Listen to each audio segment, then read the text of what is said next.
Hey, it's Mark Linney with your video thought for the day. Look, I am so thirsty right now. In fact, I'm so hungry right now. And you may be saying, why?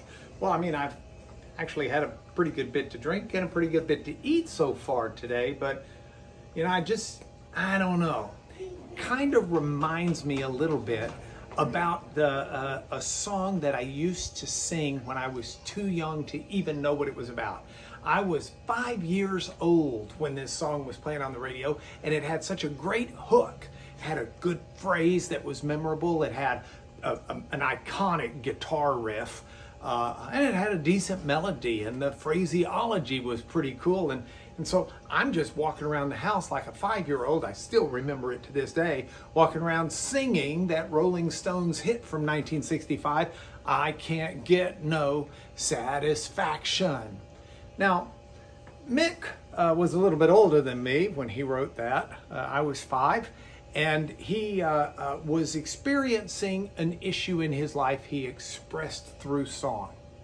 If you've been following my video thoughts for the day, you'll know that I spent a week one time talking about songs that are old hymns that really speak to me. I spent a week one time talking about songs that are more contemporary songs that really speak to me.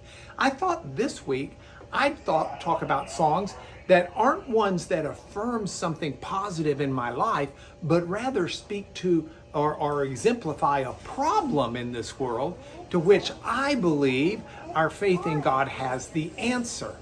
And that's what I'm going to do today with Satisfaction by the Rolling Stones. Mick can't get satisfaction. Now, I thought about this because in Joel chapter 2, verse 19, there is an incredible passage. But let me set it up for you. The first half of Joel is talking about the problems that have been massive. Excuse me, I've got my grandson here. The problems that have been, can you say hi? The problems that have been massive inside Judah.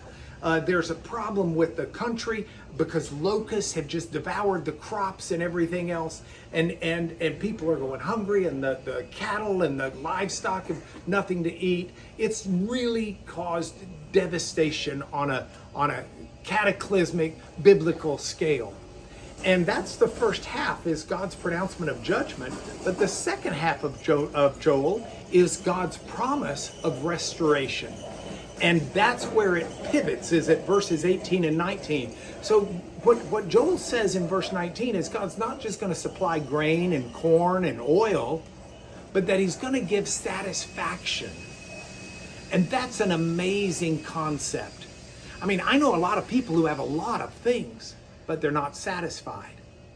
You're not satisfied in this life unless you're in a relationship where the power of God works in your life. If you're in a relationship with God where you know who he is and he knows who you are, then satisfaction can be found.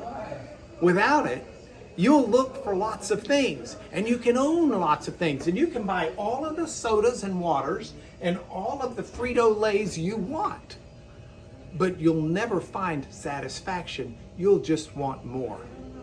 You can fill your life with all sorts of things, but if you're not satisfied, if you're not satiated, is that the word? I think it is. If you're not filled to a point of comfort and satisfaction, you're not there. And what God promises is to satisfy you. He doesn't satisfy you simply with food. He satisfies that deepest need we all have, to be loved unconditionally. And that gives us satisfaction, a peace that passes understanding. I hope you'll find it. I hope you'll tune in for the rest of this week while I look at songs that from the opposite end give me reasons to understand the world and its problems and solutions. This has been your video thought for the day.